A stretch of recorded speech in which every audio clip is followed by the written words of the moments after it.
संग होई करा न जंग भौजी। ए भौजी काला छटका तारू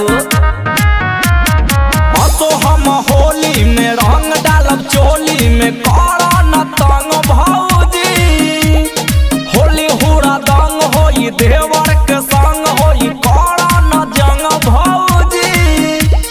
बात में फसइबा रंग तू लगइबा देबा साड़ी लसा। बात मन मोर भौजी डाला वाला तू रंग भोरे भोर। तोहर लंगा ना नसाई एकोर रंग डाले बथोरे थोर। तोहर लंगा ना नसाई एकोर रंग डाले बथोरे थोर।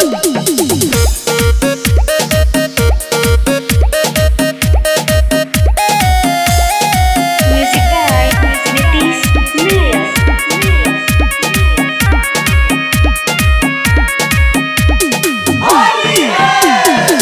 नके बुलाइल तोहर पिछला साल के डालल रंगवा हो। गाँव भर के जुटल देवरन के टोली तोहर संगवा हो।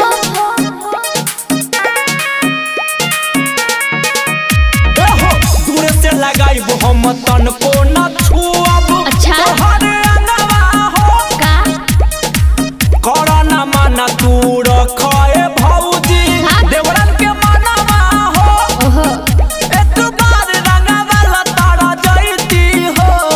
कोइल मोर सिंहार के रंग में लसार के देबा तू बिगाड़।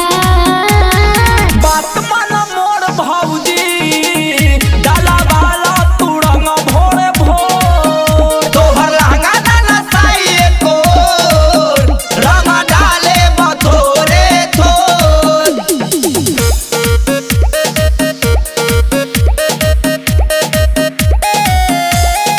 Music by Nitish Miller.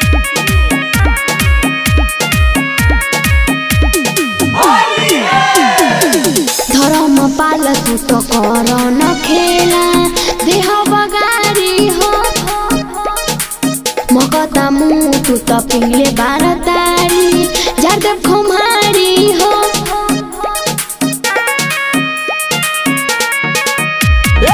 Line बनी रंग हम ललका ए भौजी का? डाले त तनका हो। भगवा की ना हाँ